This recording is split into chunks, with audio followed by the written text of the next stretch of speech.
you're raising grasshoppers. What is attractive about the grasshopper as a food source? And is there a particular type of grasshopper you're working with? I'll start with the last part of the question. We are working with a lot of grasshopper species, and we already have the ability to grow 3 of them on commercial scale.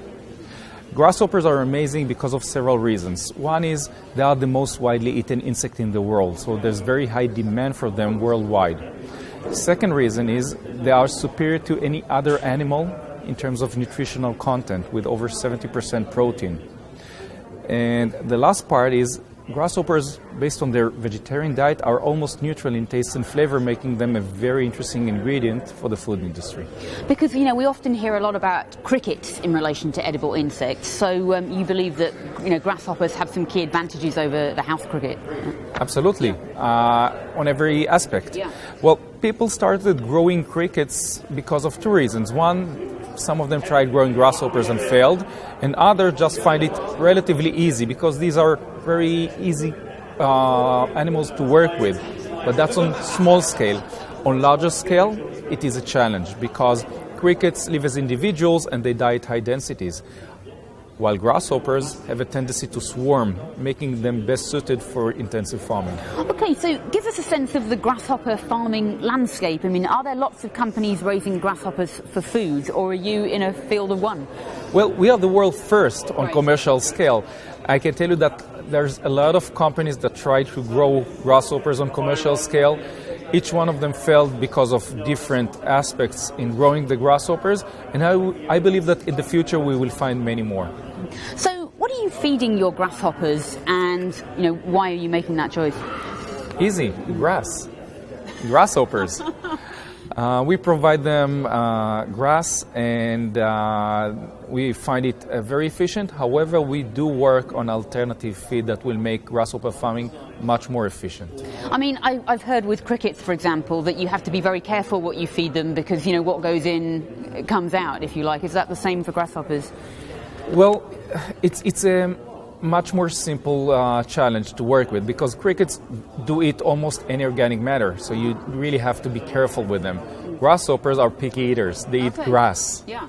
So the main challenge is providing them grass without pesticide because it will kill them, but that's it. Okay, so take us through the gory details. How do you, kill grasshoppers, humanely and then process them into food ingredients? To do it in a nice way. We are actually following the instructions of the recommendations of the European Union and the Holland government on minimal harm done to animals, and we are using the fact that they are cold-blooded creatures, meaning we are reducing the temperature to about 16 degrees Celsius. They fall asleep, and then we freeze them. They just kind of drift off. Exactly. You can say that beside the fact that we killed them, we're not harming the animals. Sure. So what about the processing steps? What products are you producing? Right now we have 2 products. One is the whole grasshoppers that we sell to restaurants that serve it to their customers, and the other one is the grasshopper protein powder. We dry the grasshoppers as a whole and mill them as a whole, and that's the product. Okay, so what about the level of automation? Because again, one of the things we hear about with edible insects is that the only way to make this commercially viable is to have a more automated process for the farming. Could you speak to that? Absolutely, that's part of the future. However, with the grasshoppers, we have a few more advantages. These are big animals, so working with them manually is possible, and we do see a lot of potential in reducing the production cost even without adding automation. However, we do see the automation as part of the future of grasshopper farming. Okay, so I'm interested in how you see the edible insects, and particularly grasshoppers, sort of evolving in terms of infrastructure. Do you see there'll be separate grasshopper farmers, and then there'll be separate kind of insect processors, and then finished product companies selling, products containing the ingredients? Or do you see big kind of vertically integrated insect companies? I believe that eventually you will see separate grasshopper farmers and separate food processors. Right. And I'm saying that because I already see the big food and beverage companies getting into that market, and I do not see them getting into really farming of grasshoppers. Sure, sure. And so in terms of your business model, are you selling ingredients? Are you thinking about developing your own branded consumer products? What's your plan? Right now we are selling ingredients to food manufacturers, B2B. Yes. However, in the long term, we do see a lot of potential in developing new added value products. Okay, so in terms of the biggest opportunities you see right now for edible insects, is it the food market? Is it animal feed? Is it pet food? Each one of the markets has its pros and cons. For us, we believe that food for humans is the most interesting market because of several reasons. One is regulation. It is clear and relatively simple compared to the other markets. Second one is prices. Market prices for food are much higher than feed. And perception. Grasshoppers are the most widely eaten insect in the world. They are high in demand.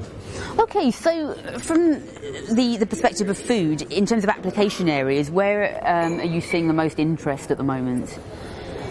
Probably snacks, or you see them mostly in snacks. I believe that the early adopters will be athletes because they will try whatever new product you can offer them if it will improve their performance. And I'm saying that from my personal experience.